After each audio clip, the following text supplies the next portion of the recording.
नमस्कार मेरे प्यारे दोस्तों, आप सभी का ज्ञानपुरम क्लासेस में स्वागत है। हम लोग व्यंजन संधि पढ़ चुके हैं, विसर्ग संधि चल रही है, ये जानते होंगे। विसर्ग संधि का 2 नियम हो चुका है, ये तीसरा नियम आज देखा जाएगा। तो विसर्ग संधि में आइए देखा जाता है तीसरा नियम, यानी नियम 3। ध्यान दिया जाए, नियम 3 देखा जाए विसर्ग संधि का। ध्यान देना, नियम 3 में आपको पढ़ना है विसर्ग का, लिखेगा, हेडिंग होगी विसर्ग का श होना। यही आपका क्या बनेगा, यही हेडिंग होगी, विसर्ग का स होना। इसमें लिखेगा यदि विसर्ग के बाद च या छ आए तो विसर्ग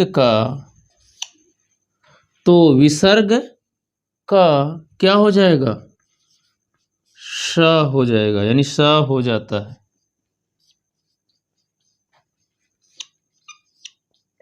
देखिएगा गौर से, रूल क्या कहा जा रहा है कि यदि विसर्ग के बाद च या छ है, जैसे विसर्ग हम लिखे यहाँ, कोई ना कोई स्वर पहले तो आएगा, इसके बाद च या छ आ जाए तो ध्यान देना है जो विसर्ग होगा इसके स्थान पे स हो जाएगा हलंत वाला। यही फार्मूला, यही सूत्र है इसका। यदि विसर्ग के बाद च या छ आए तो विसर्ग का श हो जाता है। तो देखिएगा उदाहरण कैसे, जैसे लिखिएगा निह धन छल। देखिए हम पहले छ वाला बता रहे हैं, तो क्या बनेगा, निश्छल। छल माने जानते होंगे, छल को क्या कहते हैं, छल के लिए 2-3 शब्द बताइए। छल माने प्रवंचना, धोखा और कपट, और क्या चलेगा बताइएगा आप लोग। ये बनेगा निश्छल। निश्छल माने क्या होता है, अच्छा बिना छल का, यही बन जाएगा निश्छल। अच्छा, इसी को कुछ लोग गांव में निरीछल बोल देते हैं, बहुत निरीछली व्यक्ति हैं, यानी जहां छल कपट ना हो ना। देखिएगा अगला शब्द निश्चय, निह धन चय, तो ये क्या बनेगा, निश्चय। अच्छा कहीं पढ़े होंगे निश्चय माने क्या होता है, निश्चय प्रेम प्रतीत ते विनय करे सम्मान, पंक्ति पढ़े होंगे ना, तहीं के कार्य सकल शुभ सिद्ध करे हनुमान। तो निश्चय निधन चय। अच्छा और समझिएगा हरिश्चंद्र, नाम सुने हैं, हरि धन चंद्र, तो क्या बनेगा, हरिश्चंद्र। लिखते होंगे ऐसे ना, हरीश नहीं कहते, बहुत हरिश्चंद्र बने। हरिश्चंद्र किसके प्रतीक के रूप में है, सत्यवादी नहीं कहते हैं, बड़ा हरिश्चंद्र बने हैं, इसका मतलब बहुत सत्य बोलने वाला व्यक्ति, सही बात कहने वाला व्यक्ति हरिश्चंद्र के रूप में हम देखते हैं। तुम्हारे यहाँ फेमस भी हैं हरिश्चंद्र, तो बात समझ गए होंगे। यदि विसर्ग के बाद अगर और शब्द आ जाए, जैसे कह धन चौर आ जाए,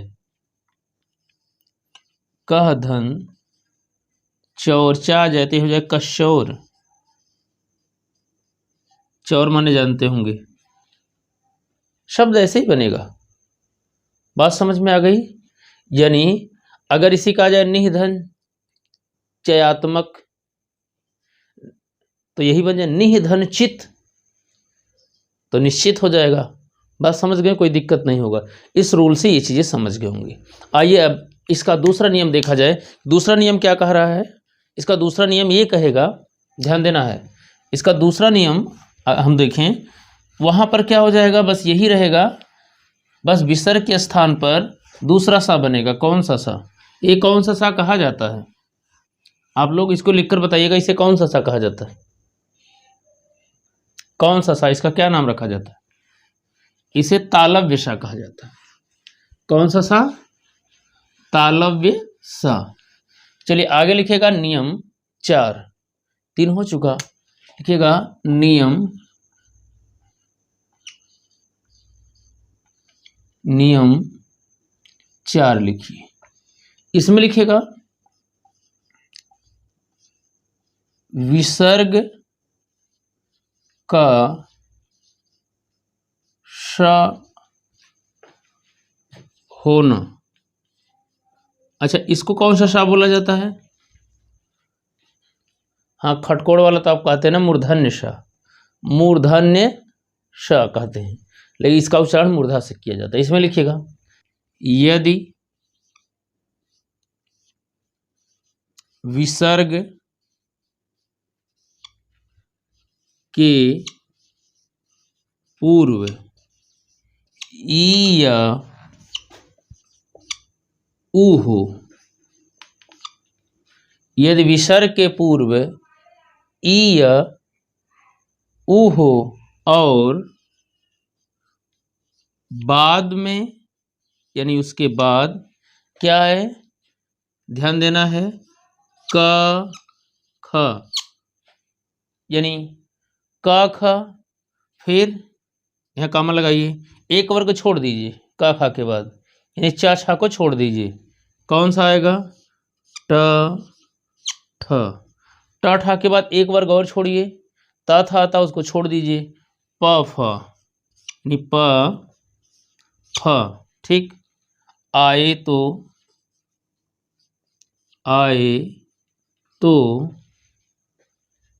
विसर्ग का,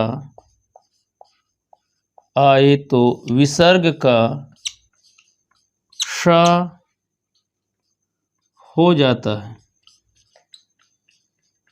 हो जाता, इसमें समझना है, देखना इसमें यदि विसर्ग से पूर्व यानी विसर्ग के पूर्व या से पूर्व ई या ऊ हो, यानी ई या ऊ आए और बाद में क ख ट ठ प फ। पिछले नियम में आप देखेंगे कि चा छा का नियम हो चुका है, इसमें समझना है अब क ख बचा और चा छा का तो हो चुका, टा ठा बचा, अभी ता था को रोका गया है, ये आए तो ध्यान देना जो विसर्ग होता है इसके स्थान पे शा हो जाता है। फिर समझिए, यदि विसर्ग जैसे है इसके पहले ई आ जाए या तो ऊ आ जाए, क्लियर। बाद में क्या हो, क ख ट ठ प फ, ये आ जाए, तो अब क्या होगा, जो विसर्ग होगा इसके स्थान पर क्या हो जाएगा, श हो जाएगा, और इसमें भी हलंत।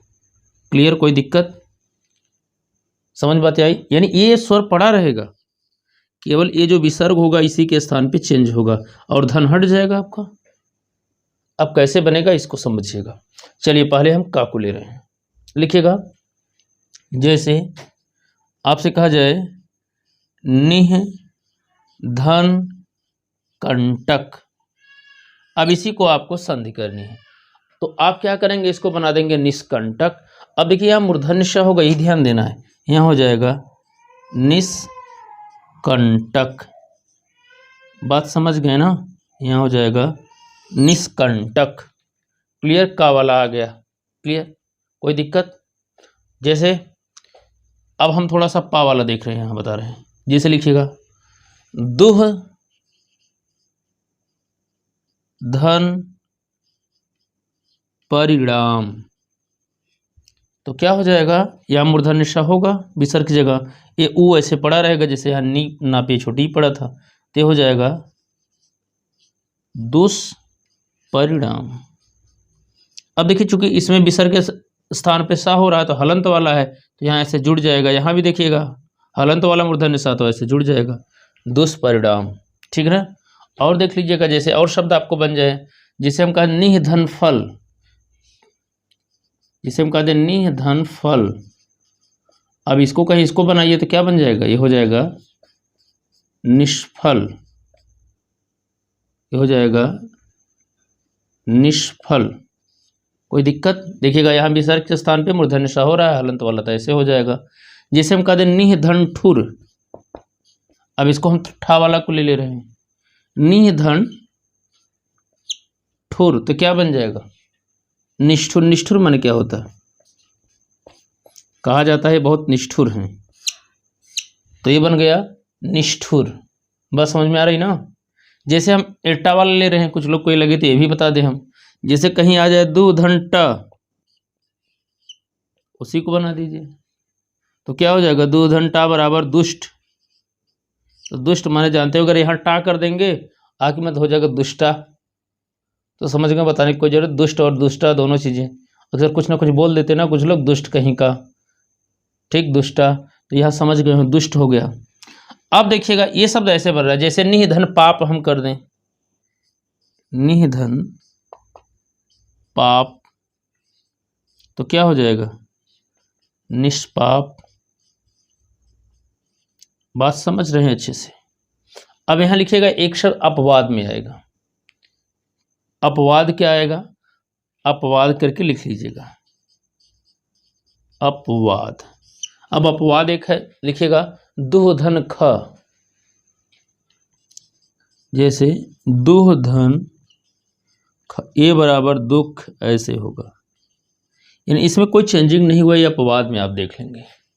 दुहधन ख बराबर दुख, ये अपवाद हो जाएगा।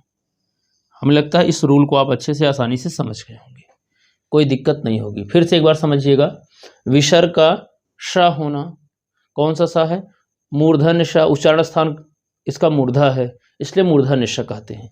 यदि विसर्ग के पूर्व ई या उ हो और बाद में क ख ट ठ प फ आए तो जो विसर्ग होता है उसके स्थान पे श हो जाता है। जैसे हमने आपको बताया, निधन कंटक निष्कंटक, दुधन परिणाम दुष्परिणाम, निधन फल निष्फल, निधन ठुर निष्ठुर, दुधन ट दुष्ट, निधन पाप निष्पाप। कुछ और आपके मन में भी चल रहा है, बताइएगा, कुछ आपके भी मन में चल रहा है बातें, इसको स्क्रीनशॉट ले लीजिए एक बार। स्क्रीनशॉट ले लीजिए, फिर बता रहे हैं।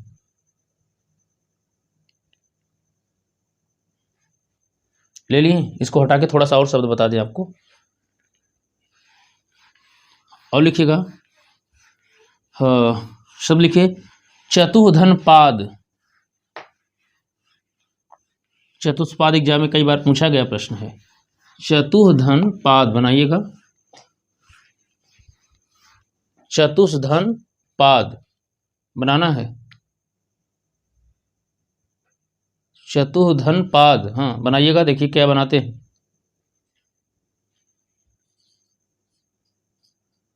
चतुर्धन पाद, तो क्या बनेगा, ये हो जाएगा चतुष्पाद। ठीक, लिखिए धनुधन टंकार,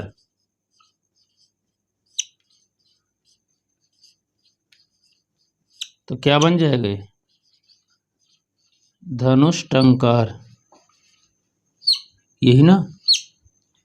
लिखिए चतुर्धन कोण, सुने कि नहीं आप, चतुर्धन कोण, तो क्या हो जाएगा, चतुष्कोण। नोट कर लीजिएगा आप सभी लोग, चतुर्धन कोण बराबर चतुष्कोण।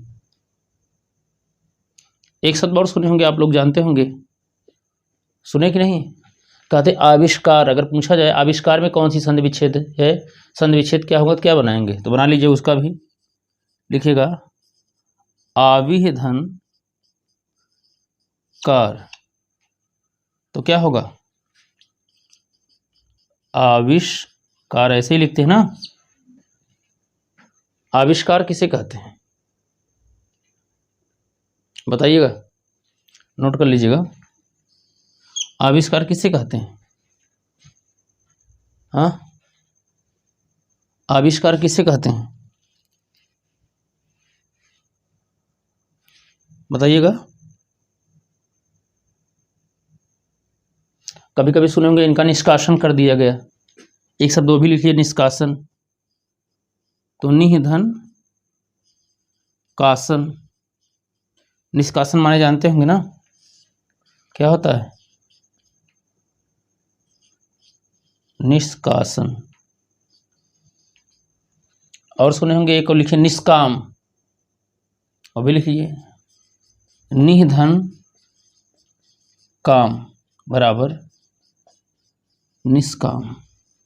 अच्छा, पढ़े होंगे गीता में कहीं आया है ना निष्काम कर्म। निष्काम कर्म से क्या समझते हैं? इच्छाहीन, इच्छा विहीन, जहाँ कोई इच्छा ना हो, इसे जिसे निष्काम चाहत को प्रेम कहा गया है। बात समझ गए होंगे, यानी जिसमें कोई स्वार्थ पटुता ना हो, तो निष्काम से तात्पर्य यहाँ यही है।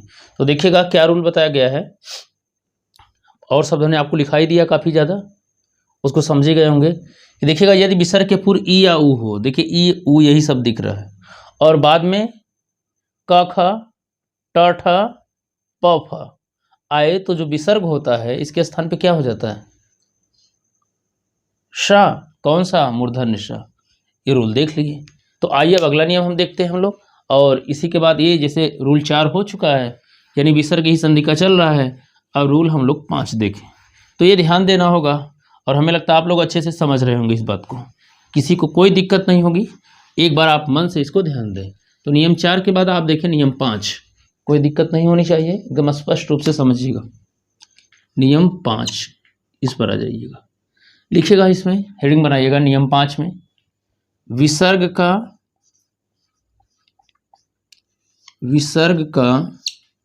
अब 2 सा आप पढ़ चुके, अब आपको लिखना तीसरा सा। कौन सा सा बच रहा है? हाँ, छोटा ना कहिए ना, उसे दंत सा, उच्चारण भी उसे कीजिएगा। विसर्ग का श होना, यही आपको पढ़ना है। विसर्ग का श होना लिखिएगा। इसमें लिखिए यदि विसर्ग के बाद, देखिएगा सभी वर्गों का पहला दूसरा हो चुका है, यानी आपका क्या क्या हुआ, कुछ छोड़कर कितने का हुआ है? 4 का हो चुका है। कैसे? एक चाछा पहले नियम में लिखा दिएगा, तीसरे नियम में, और चौथे नियम में आपको क्या लिखाया गया? का ख ट ठ प फ, बचा है ता था, तो वही होना चाहिए। यदि विसर्ग के बाद ता या था है, त या था, तरबूजा या थर्मस, यदि विसर्ग के बाद ता या था आए तो विसर्ग के स्थान पर स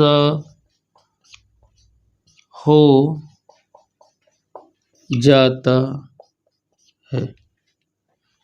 देखिएगा, इसमें लिख लीजिए, यदि विसर्ग के बाद ता या था आए तो विसर्ग के स्थान पर स हो जाता है।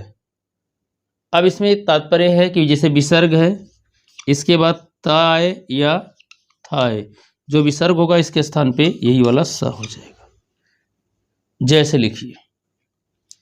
लिखिए नमः धन ते, तो क्या बनेगा? नमस्ते।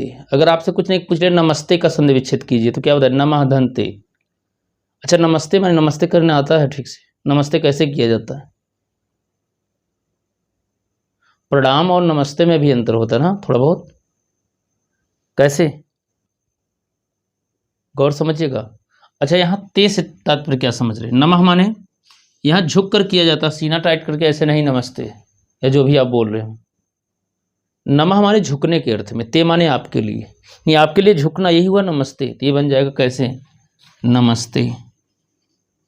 पहले वाले छोटे बच्चे होते थे ना, गुरुजी नमस्ते, पानी पिए रस्ते, बस समझ रहे ना, ये वाला नहीं समझ रहे, नमस्ते। चलिएगा नेक्स्ट लिखिएगा निह धन तेज, तो क्या बनेगा? निह धन तेज बराबर निस्तेज। निस्तेज से क्या समझते हैं? तेजहीन नहीं कहते, निस्तेज हो गया ना। निस्तेज मतलब जान गए होंगे, निस्तेज होना समझ गए होंगे अच्छे से। लिखिए अगला शब्द विधन तर, क्या होगा? कुछ याद आया? क्या याद आया? अच्छा, ओढ़ा जाने वाला, बिछाने वाला। हाँ, ना ओढ़ने वाला ना बिछाने वाला, वो बिस्तर होता है, यहाँ बा होता है, विस्तर नहीं होता। इसका मतलब फैलाव के अर्थ में। इसी को आप विह धन तार भी कर सकते हो, वही अर्थ देगा। विह धन तार बराबर विस्तार, वही फैलाव के अर्थ में। विस्तरण का नियम है, विस्तार लिखना, विस्तरण हम लिख रहे, विस्तार। तो विह धन तार बराबर विस्तार। बात समझ गए होंगे अच्छे से। यानी यही है, यदि विसर्ग के बाद ता या था है तो जो विसर्ग होता है उसके स्थान पर क्या हो जाता है? सा हो जाता है। और इसे कौन सा सा बोला जाता है? दंत सा, क्योंकि उसके उच्चारण करते समय जीभ दांत को छूती है। ठीक है ना? तो चलिएगा, ये 5 रूल हुए, लेकिन इसमें अब आपको कुछ नोट्स लिखने हैं बात को समझकर। इसको कर लिए होंगे सभी लोग ना?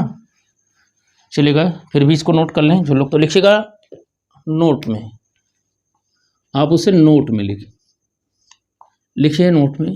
यदि विसर्ग के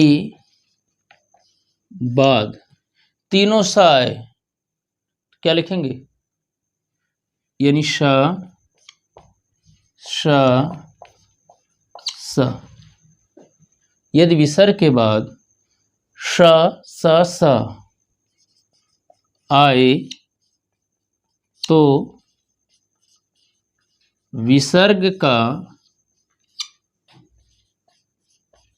विसर्ग ही रहता है अथवा संबंधित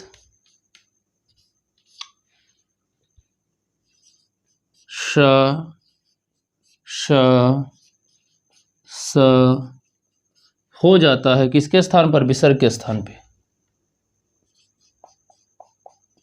ध्यान देना है। यानी इसमें बताइए, विसर्ग के बाद तीनों सा आ जाए, यानी जिसे तालव्य सा कह रहे हैं, मूर्धन्य सा और दंत सा, तो ध्यान देना, विसर्ग का विसर्ग ही रहता है अथवा संबंधित सा कर सकते हैं, लेकिन तब उसमें हलंत करना पड़ेगा। जैसे लिखिएगा, शब्द आ जाए दुहधन शासन। अब इसका 2 विकल्प बन जाते हैं। यहां बनेगा, ये भी शब्द हो जाएगा विसर्ग का विसर्ग, दुहधन शासन, दुशासन, ये भी सही है। और अगर ऐसा ना करके ये वाला दे दे विकल्प में, अब देखिए जिससे रिलेशनशिप रखेगा उसी से होगा। तो ये विसर्ग इस सा से मिल रहा है, तो इसके स्थान पे ए वाला सा हो जाएगा। अगर यहाँ छोटा सा आ जाता जिसे आप कहते हैं दंत सा, तो इसके स्थान पे वो वाला हो जाता है। जैसे लिखिएगा, आप सोचिएगा, इसी से रिलेटेड शब्द और आता है जो अक्सर दीवार भित्तों पर लिखा पाया जाता है। 2-3 किलोमीटर जाएंगे, न्यूज़पेपर में अक्सर रोज ही मिल जाता है। बताइए वो शब्द कौन सा है? इसे नोट कर लीजिए, बताइएगा कौन सा शब्द है? नहीं पकड़ पा रहे हैं? निसंतान रोगी मिले, सुने होंगे ना, निसंतान। तो वही शब्द यहाँ भी वही आता है रूल पर, होगा निधन संतान। क्लियर? क्या बना? निधन संतान। तो इसको विसर्ग का विसर्ग ही रहने दे देंगे। अब कौन वाला ज्यादा मिलता है लिखा हुआ? ये भी चल जाएगा। और अगर ये वाला विकल्प नहीं है तो ये भी सही हो जाएगा।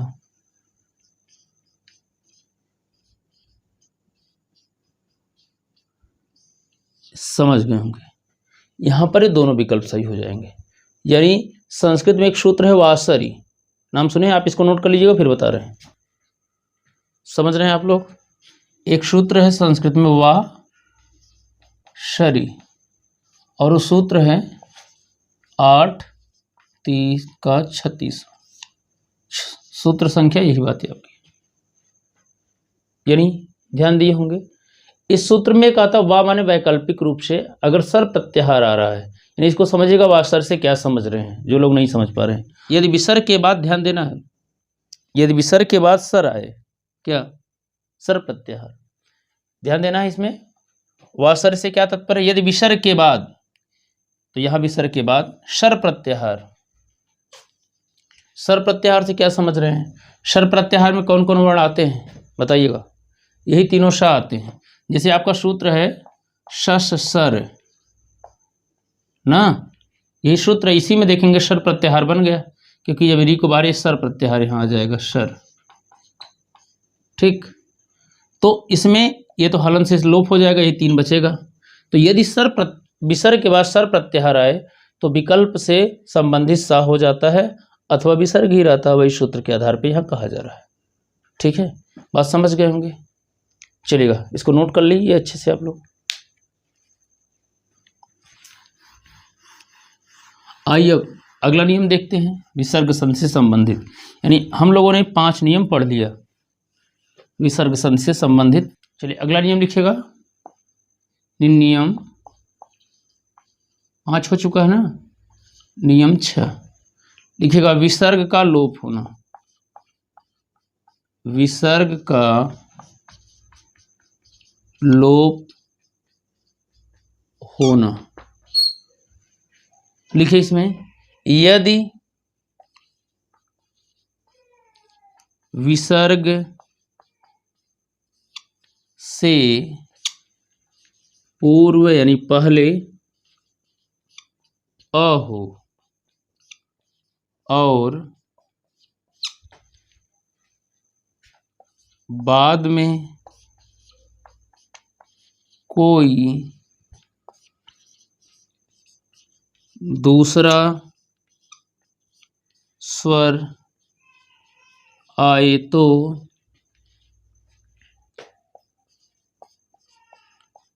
विसर्ग लुप्त हो जाता है।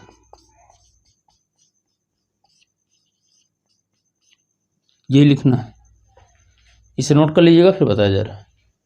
यदि विसर्ग के पहले आ हो और बाद में कोई दूसरा स्वर आए, भिन्न स्वर आए, तो विसर्ग लुप्त हो जाता है। तो बनाइएगा इसको।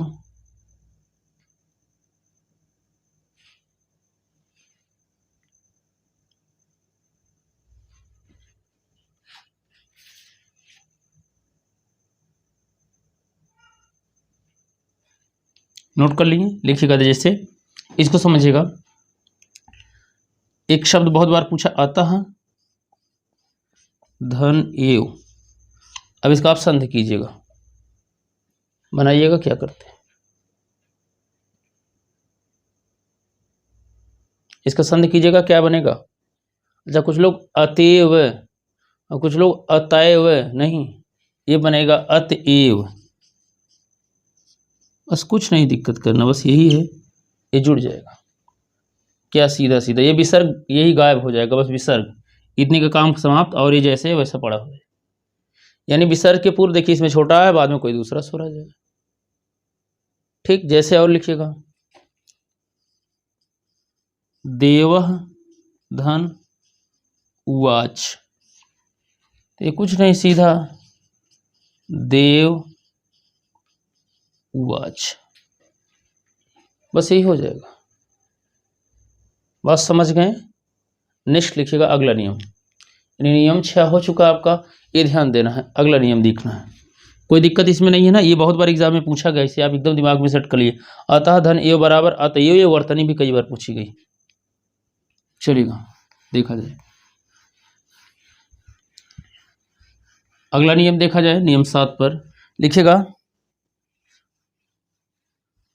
विसर्ग का लोप होना और दीर्घ स्वर का आगमन, यानी नियम 7 लिखिए आप।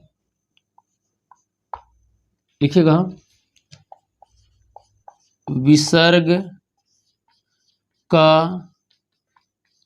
लोप होना और दीर्घ स्वर का आगमन, इसी में लिखना है। लिखिए इसमें, यदि, अब इसमें क्या होगा, विसर्ग लुप्त हो जाएगा और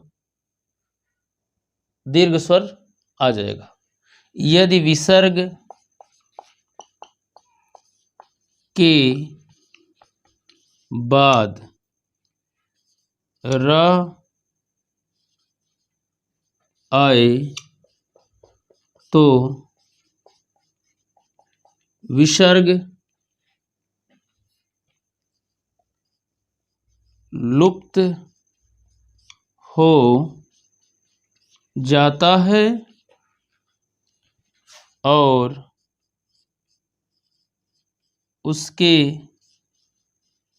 पहले का ह्रस्व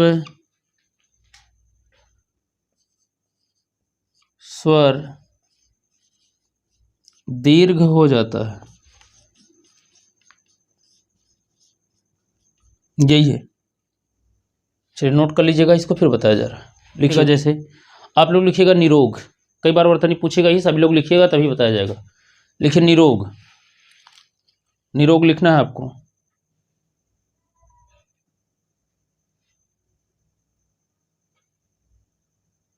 निरोग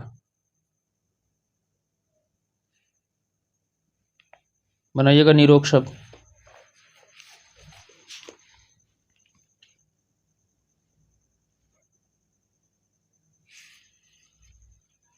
निरोग बनाइएगा तो क्या बनेगा? निरोग कैसे लिखें? शुद्ध ऐसे होगा निरोग, और यही सही है।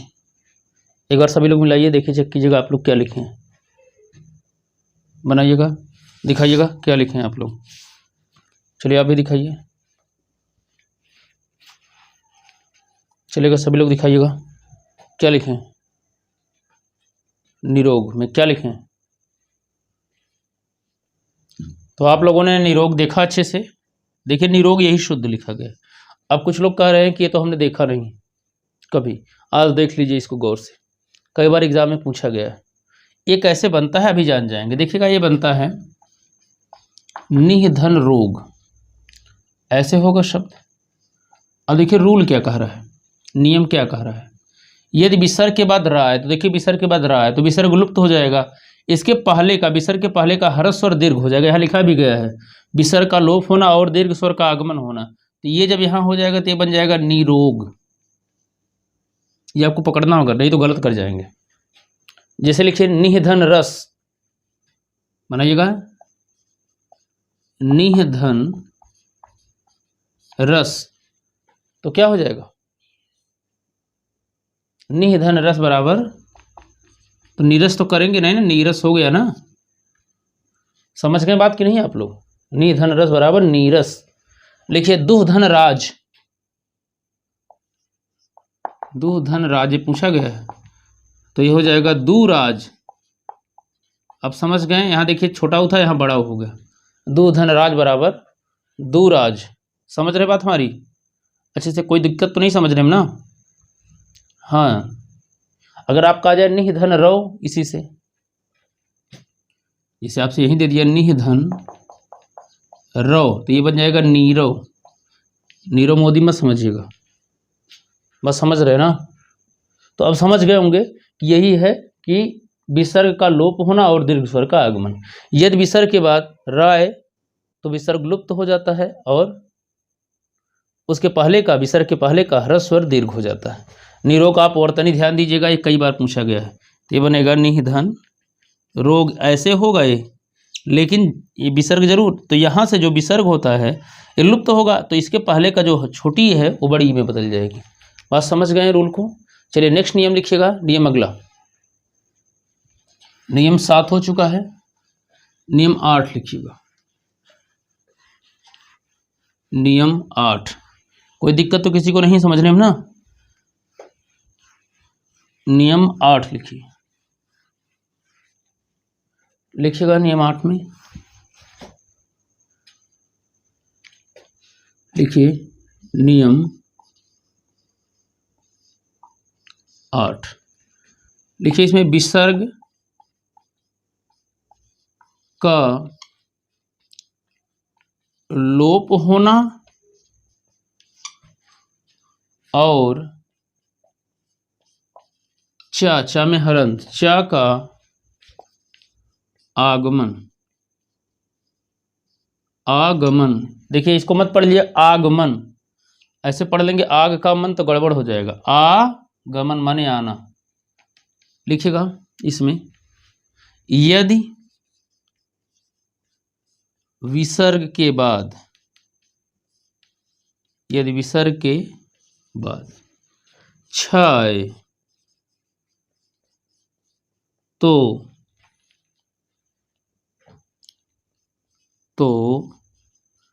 विसर्ग का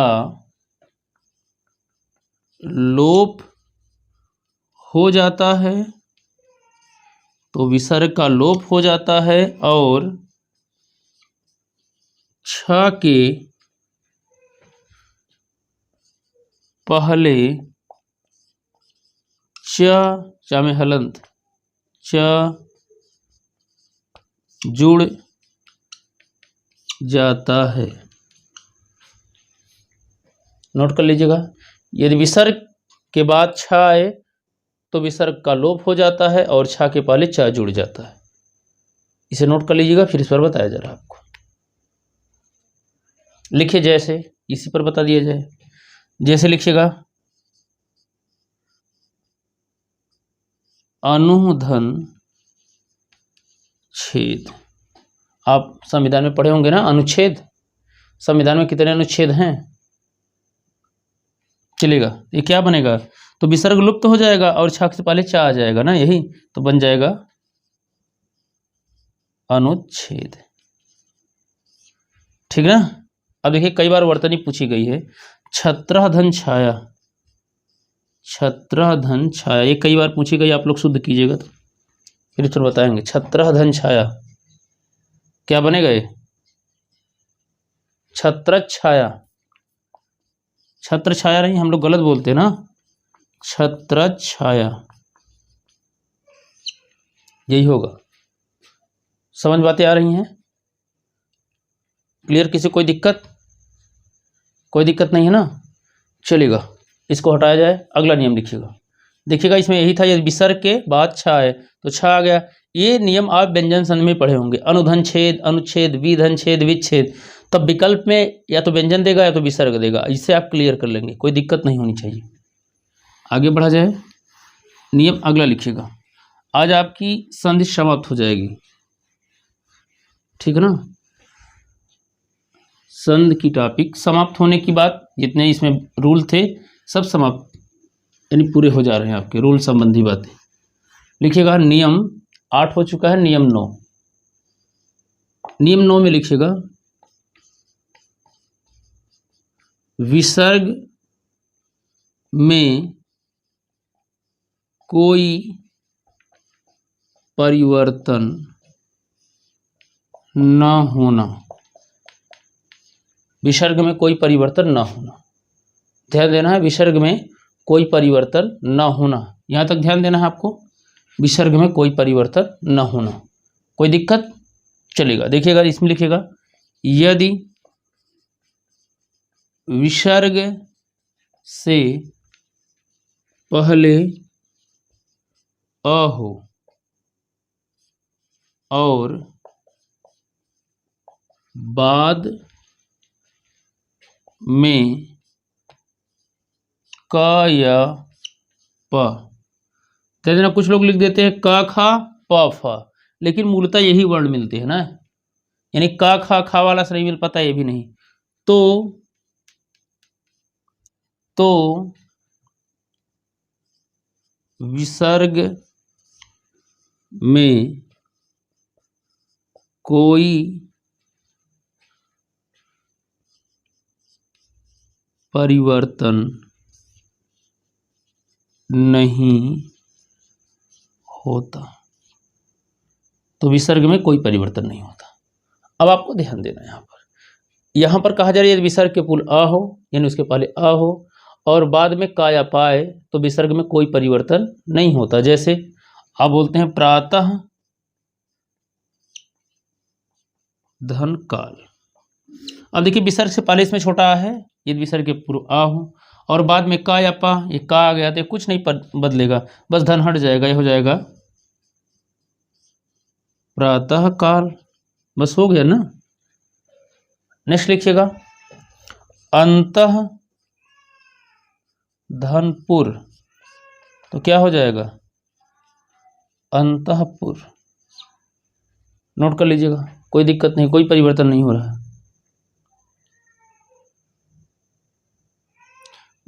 एक और लिखिएगा पयः पान, पयः माने क्या होता है,